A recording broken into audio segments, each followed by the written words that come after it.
Okay, hello everyone. सत श्री अकाल, नमस्ते, आदाब, गुड इवनिंग, जो भी आपको अच्छा लगे आप ले सकते हैं इसमें से। आज हम बात करेंगे द मैजिक बुक के बारे में। तो हम क्या करने वाले हैं, हम रोज़ इस बुक का एक एक चैप्टर आपको बताएंगे पढ़ के, उसका एक छोटा सा समरी बना के, ताकि आपको हेल्प हो सके और आप डे बाय डे जैसे जैसे हम बता रहे हैं उसके साथ इस बुक को प्रैक्टिस कर सके। तो अपने बारे में बताऊं तो मैंने मैजिक बुक 2 से 3 बार पढ़ी है, किया है, और मैंने अपनी लाइफ में बहुत ब्यूटीफुल चेंजेस देखे हैं जब मैंने ये ग्रेटिट्यूड प्रैक्टिस या ये थैंकफुलनेस, धन्यवाद वाली चीज़ अपनी ज़िंदगी में अपने हर एक एरिया में ऐड किया। तो आज आपके साथ शेयर कर रही हूँ इस बुक का इंट्रोडक्शन। तो स्टार्ट करेंगे। सबसे पहले तो मैं आपसे ये सवाल पूछना चाहूँगी कि क्या आप लोग जादू में या चमत्कार में मानते हैं? Do you believe in magic और मिरेकल्स? अगर मानते हैं या नहीं मानते, do comment in the section. Okay, in comment section में जाकर कमेंट कीजिए। और चलिए स्टार्ट करते हैं। तो एल्बर्ट आइंस्टाइन जी ने बहुत अच्छी बात कही है कि वो कहते हैं कि there are two ways to live your life. One is as though nothing is a miracle, other is as though everything is a miracle. तो वो ये बताते हैं ज़िंदगी जीने के 2 ही तरीके हैं, या तो वो आपको हर एक चीज़ में ये लगता है कोई चमत्कार नहीं है कि नथिंग इज अ मिरेकल, या आपको ये लगता है कि हर एक चीज़ एक चमत्कार है। अभी एक चीज़ बताना चाहूँगी, याद कीजिए जब आप एक छोटे बच्चे थे और कभी किसी का दांत टूट जाता था तो याद है मम्मी क्या बोलती थी? सिरहाने नीचे रख कर सो जाओ, या हमने तुम्हारा दांत छत पर फेंक दिया, अब फेरी गॉड मदर आएंगे और वो तुम्हें नया दांत देंगे। तो बचपन में वो चीज़ हम सबके लिए एक मैजिक ही था। हम जो कहानियाँ सुनते थे, फायरफ्लाइज की, ग्रास होपर्स को पकड़ते थे, वो पास फेल खेलते थे कि अगर दैट छोटा सा वो क्यूट सा बीटल टाइप दिखने वाला है ना, जो था कि that thing comes and seats, अगर वो हमारे हाथ पे आकर बैठती थी, हम पास फेल करते थे, पास पे उड़ेगी तो हम पास हो जाएंगे, फेल पे उड़ेगी तो फेल हो जाएंगे। तो हमारा बचपन कितना फैसिनेटिंग और मैजिक से फुलफिल्ड था, और हर एक चीज़ को अच्छे से जीते थे, खुश रहते थे, बिलीव करते थे, जादू भी होता था, सब कुछ होता था। पर क्या हुआ, बड़े होते होते वो सब चीज़ें बदल गई। क्यों बदली? रिस्पॉन्सिबिलिटीज़ आ गई, और एक होता है, एक नोशन होता है कि आप बड़े हो जाओगे तो आपको जिम्मेदारियां लेनी पड़ेंगी और हर एक चीज़ निभानी पड़ेगी। एक बड़े इंसान के जीवन में, एक एडल्ट के जीवन में बहुत स्ट्रेस होता है, बहुत टेंशन्स होती हैं। तो वो एक तरह की एक ना कंडीशनिंग हो जाती है माइंड में कि हाँ, हम बड़े होंगे तो यार, बड़े लोग तो टेंशन लेते हैं, बड़े लोग खुश नहीं रहते, एक दिमाग में होता है। शायद बचपन में हम लोग भी ये बात करते होंगे, है ना, कि ये हमारी तरह खुश नहीं रह सकते। तो अभी ये जो द मैजिक बुक है, ये क्या करेगी, ये आपको आपके बचपन में लेकर जाएगी। पर ये नहीं आप बच्चे बन जाओगे, होगा क्या कि आप अपने बचपन को जियोगे, अपने जिस भी एज के फेज में आप हो। ये एक तरह से आप में वो जादू को दोबारा से जागृत करेगी। अब मैजिक किस में लाई करता है, तो ये पूरी बुक बताती है मैजिक है ग्रेटिट्यूड में, थैंकफुलनेस में, जो हम वाहिगुरु जी का शुक्राना करते हैं, भगवान का आभार व्यक्त करते हैं, कृतज्ञ भावना, वो है जादू। अब चलिए, अब कहते हैं कि ये काम कैसे करता है, इसके बारे में बात करते हैं। तो देखो, हर एक रिलीजन में ये चीज़ है, यूनिवर्सल लॉज हैं, हर एक चीज़ में हमें बताया गया है कि जो आप यूनिवर्स में पुट इन करोगे, जो डालोगे वही भोगोगे, जो बीजोगे वही काटोगे। और अगर इसको लैंग्वेज चेंज करके बोलूँ तो एक तरह से लाइक अट्रैक्ट्स लाइक। आप अगर दुनिया में सारा टाइम कंप्लेन कर रहे हो तो घूम फिर के कंप्लेनिंग ही आपके पास वापस आएगी ना, क्योंकि आपने बीज ही वैसे बोए थे, नेगेटिव वाले, कंप्लेन करने वाले। तो वही चीज़ लौटेगी, जो आप दोगे वही वापस आएगा। ये एक बहुत बेसिक रूल है यूनिवर्स का, ठीक है। तो अभी के लिए क्या होता है, जैसे देखो भगवान ने हमें इतना कुछ दिया, हम उस पर ध्यान नहीं देते। हम पे छोटी सी मुसीबत आ जाती है, हम उसी की टेंशन में घूमते रहते हैं, रोते रहते हैं, भगवान आपने हमारे साथ ऐसा क्यों किया। आप ये नहीं देख रहे हो, आपके पास एक घर है, आपके सिर पे छत है, आप खा रहे हो, आपका फैमिली अच्छा है, किसी को कोई दिक्कत नहीं है, आपके बच्चे स्कूल जाते हैं, आपके पास व्हीकल्स हैं, ठीक है, आप बहुत आराम से सांस ले पाते हो, आपके सिर पर पंखा है, आपके घर में एयर कंडीशन है, कूलर है, इलेक्ट्रिसिटी है हर वक्त आपके घर में, बर्तन है जिनमें आप खाना खा सकते हो, गैस चूल्हा जलता है, पेट्रोल है गाड़ियों में, व्हीकल्स में, जो आप डलवा कर अपने जॉब तक या जहाँ पर भी आपको जाना है आप टाइमली जाते हो। सबसे बड़ी चीज़, आप घर से निकलते हो, आप अपने ऑफिस तक सेफ पहुँचते हो, वहाँ से वापस घर सेफली आते हो। तो देखो इतना सारा चीज़ें हैं हमारी ज़िंदगी में जिनको हम भूल जाते हैं, जैसे ही एक दिक्कत आती है ज़िंदगी में। अब ज़िंदगी एक बोलोगे तो अप एंड डाउन, उतार चढ़ाव का है, और उतार चढ़ाव लगे रहेंगे आपकी ज़िंदगी में। कभी भी एक सीधी तार की तरह ज़िंदगी नहीं चलती, ये तो हर किसी को पता है। जब एक इंसान मर जाता है तब जाके उसके वाइटल्स या सब थिंग एक स्ट्रेट लाइन दिखाते हैं। तो एक इंसान को जीने के लिए भी अप डाउन्स की ज़रूरत है। तो ये लाइफ का पार्ट है, ये चैलेंजेस है जो लाइफ हमारे सामने डालती है, वो हम लोग डिसाइड करेंगे, हम लोग उसके बारे में बात करेंगे कि लाइफ ने हमें एक प्रॉब्लम दिया या चैलेंज दिया, हम उसका सामना किस तरह से करेंगे। हम उससे कुछ सीख रहे हैं या हम रो रहे हैं। लाइफ आपको कुछ सिखाने की कोशिश कर रही है, बट आप सीखने की तरफ नहीं जाते, आप उल्टा रोने लग जाते हो या समस्या से डर जाते हो, अरे ऐसा हो गया अभी ऐसा, और एक नेगेटिव थॉट्स का चेन बना लेते हो अपनी लाइफ में। एक नेगेटिव थॉट सोचोगे, वहाँ से दूसरा जागृत होगा, तीसरा, और एक बहुत बड़ा विशियस साइकिल बन जाएगा, और आप उसी साइकिल में घूमते रहोगे। और फिर आप सोचोगे यार भगवान हमेशा मेरे साथ ही ऐसा क्यों करते हैं। तो सबसे पहले उस चीज़ से बाहर निकलो और देखो ज़िंदगी ने आपको कितना कुछ दिया, उसको अप्रिशिएट करना सीखो, उसके लिए भगवान को अपना आभार व्यक्त करना सीखो।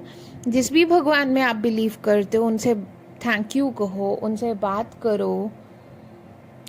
अभी एग्जाम्पल दूँ, देखो अगर आप एक हाउसवाइफ हो या आप ऑफिस में जॉब करते हो, तो अगर कोई बंदा आपको किसी भी छोटे से काम के लिए थैंक यू बोलता है तो आपके फेस पे स्माइल आता है ना।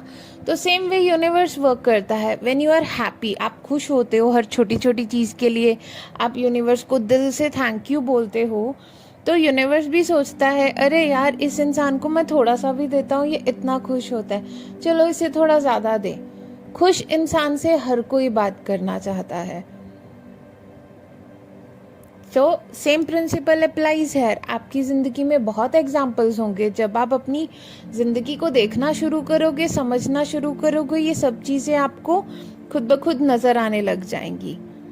ठीक है, जैसे एक लाइक को अट्रैक्ट करता है, एक मैग्नेट मैग्नेट को अट्रैक्ट करता है, उसी तरह से जो ग्रेटिट्यूड है, जो शुक्राना है, आभार व्यक्त करना है, वो भी एक मैग्नेट की तरह आपकी ज़िंदगी में और अवसर लाएगा जिसके लिए आप थैंक यू कर पाओगे। तो अगर आप ग्रेटफुल होते हो तो यूनिवर्स आपको और मौके देता है और आपकी लाइफ को कुछ इस तरह से डिज़ाइन करता है और ऐसे सिचुएशंस ऐड करता है जिसमें आप और थैंकफुल होगे। और अगर यहीं पर आप कंप्लेनिंग करते हो हमेशा, तो यूनिवर्स यही देखेगा इसको कुछ भी दे दो यार, ये तो हमेशा कंप्लेन ही करता है। वो नहीं देगा, क्योंकि उसको पता है कि इसको चाहे मैं 10 रुपए दूँ, चाहे मैं इसको 1000 रुपए दूँ, इसने तो रोना ही है। ठीक है, तो हमेशा याद रखो, जो आप करते हो वही आपके पास लौट कर आता है। जो आप बोते हो वही आप काटते हो। तो इस तरह से हमेशा याद रखना है और लाइफ में थैंकफुल रहना है। अब अगर एक और एग्जांपल देना चाहूँ तो सर इसाक न्यूटन के बारे में हम सब लोग जानते हैं। उनके कुछ लॉज हैं। उनका 3rd लॉ है, every action always has an equal and opposite reaction. तो अगर आप थैंक यू को एज एन एक्शन करोगे तो उसका कॉज एक ऑपोजिट रिएक्शन होगा, जिसके बदले में आप रिसीव करोगे। क्या रिसीव करोगे? और ऐसी अमेजिंग सिचुएशंस और ऐसे अच्छे पल जिसमें आप ज़्यादा थैंक यू फील कर सको। ओके, तो अभी साइंस भी ऐड हो गया इसमें एक तरह से जो हम मान्यताएं मानते हैं, हमारे पुराने टाइम्स में लिखी हुई हैं, ट्रेडिशंस हैं, वो सब भी ऐड हो गए। तो आपको आपके दोनों सवालों का जवाब आई होप मिल गया होगा कि वर्क कैसे करता है। और अगर आप उठा के देखोगे तो आपको हिस्ट्री में बहुत ऐसे एग्जाम्पल्स मिल जाएंगे जो बताएंगे कि थैंक यू बोलने से आपकी ज़िंदगी में क्या बदलाव हो जाते हैं या क्या बदलाव हो सकते हैं। ठीक है, तो अभी बात करते हैं मैजिक फॉर्मूला क्या है। ओके, मैजिक फॉर्मूला यहाँ पे ये है, अगर आप थैंक यू बोलते हो, ओके, अभी तक तो यही है, अगर आप थैंक यू बोलते हो तो बहुत अच्छी चीज़ें आपकी ज़िंदगी में हो सकती हैं। पर एक चीज़ बताना चाहूँगी यहाँ पे, ये नहीं है कि हाँ किसी ने आपके लिए कुछ किया and you just said thank you. तो आप खुद सोचो, द वे आई सेड, जिस तरह से मैंने बोला, आपको कुछ लगा मैंने दिल से आभार व्यक्त किया? नहीं किया। वो एक बेसिक सा थैंक यू है, फॉर्मेलिटी वाला थैंक यू था वो। अब आपको अगर इस मैजिक फॉर्मूला को वर्क में लाना है तो क्या करोगे? पूरा दिल से आभार व्यक्त करना है। ओके, तो अगर आपको थैंक यू बोलना है तो उसमें अपना फीलिंग ऐड करो और उसको फील करके बोलो थैंक यू। चलो अभी हम लोग प्रैक्टिस करेंगे कि थैंक यू कैसे बोलना है। ठीक है, आप अपना कोई भी ब्लेसिंग उठा सकते हो, आप अपना कोई भी थिंग सोच सकते हो जिसके लिए आपको थैंक यू बोलना है। मैं तो इस चीज़ के लिए थैंक यू बोलूँगी कि मैं ज़िंदा हूँ। ठीक है, अब मैं ज़िंदा हूँ, मुझे उसके लिए थैंक यू बोलना है। तो आप अभी क्या करोगे? आप बैठोगे आराम से, अपनी पीठ सीधी करोगे, अपने हाथ अपने नीज पर रखोगे और एक लंबी सांस अंदर लोगे। लंबी सांस को छोड़ते हुए अपनी आंखें बंद कर लोगे। अब आप अपने दोनों हाथ अपने हार्ट चक्रा पे रखोगे, अपने चेस्ट एरिया पे, अपने हार्ट चक्रा पे। और अब आप ये चीज़ आप अलग से कमरे में कर सकते हो, या अगर आप बाहर हो तो ज़ोर से मत बोलना, मन में बोलना। तो अब आप क्या करोगे? आप अपने आप कोई भी विश, कोई भी ब्लेसिंग को पिक करो। मैं यहाँ एग्जाम्पल के तौर पे ये पिक करूँगी कि आई एम अलाइव। ओके, तो आप ज़ोर से बोलोगे, I am grateful that I am alive. और अभी अपने दिल पे हाथ रख के पूरी भावना, पूरी फीलिंग्स उसमें ऐड करके बोलोगे thank you, thank you, thank you. अब इसी को अगर हिंदी में बोलना होगा तो आप कैसे बोलोगे? आप अपने दिल पे हाथ रखोगे वैसे ही और सेम चीज़ बोलोगे, मैं आभार व्यक्त करती हूँ क्योंकि आज मैं जिंदा हूँ। या आप ये बोल सकते हो, मैं इस चीज़ का आभार व्यक्त करती हूँ कि मैं जीवित हूँ और पूरी तरह से अपनी ज़िंदगी जी रही हूँ। अब अपने दिल पे हाथ रख के ज़ोर से धन्यवाद, धन्यवाद, धन्यवाद। आप इस तरह से थैंक यू को अपनी लाइफ में ऐड कर सकते हैं। अभी खुद देखो, मेरा पहले वाला थैंक यू कितना फॉर्मेलिटी का था, और अभी जो मैंने बोला, अगर आपने आंखें बंद करके फील किया होगा तो आपको वैसे ही वो एनर्जी पता चल गई होगी कि वो बहुत ज़्यादा थैंक यू वाली फीलिंग से भरी हुई थी। और अगर आपने खुद किया होगा तो एट द एंड आपके फेस पे एक बहुत प्यारी और अच्छी स्माइल होगी, क्योंकि वो जॉय दिखता है जब आप दिल से थैंक यू करते हो ना, तो वो चीज़ आपके चेहरे पे दिखती है। तो आज के लिए यही था। I just wanted to tell you कि आप अपनी ज़िंदगी में ये थैंक यू वर्ड को अगर ऐड करना है तो कैसे करेंगे। देखो, मैजिक काम करेगा, बट काम करवाना आपका काम है। कैसे? जो आप थैंक यू बोलोगे उसको पूरी भावना, पूरे मन से बोलना है, फॉर्मेलिटी नहीं करना। जितना उसमें भावना होगा, जितनी उसमें कृतज्ञता होगी, जितना उसमें शुक्राना होगा, जितना उसमें आपका अच्छी वाली फीलिंग होगी और जेन्युइन वाली, उतना ही अच्छे से मैजिक वर्क करेगा। ठीक है, तो आज के लिए इतना ही था, और कल के लिए हम करेंगे डे 1 जो कि है काउंट योर ब्लेसिंग्स। वो मैं आपको कल बताऊंगी उसके बारे में, उसको किस तरह से करना है, कितने दिन करना है, कल हम उसके बारे में बात करेंगे। आई होप आपको वीडियो अच्छा लगा होगा और आपको वीडियो हेल्प करेगा। तो अगर आपको वीडियो हेल्प कर रहा है, अच्छा लग रहा है, तो प्लीज़ इसको लाइक करें, कमेंट करें और डू सब्सक्राइब, और अपने फ्रेंड्स और फैमिलीज़ के साथ भी शेयर करें। Thank you so much. Hope you have a good day and be thankful. Thank you for watching.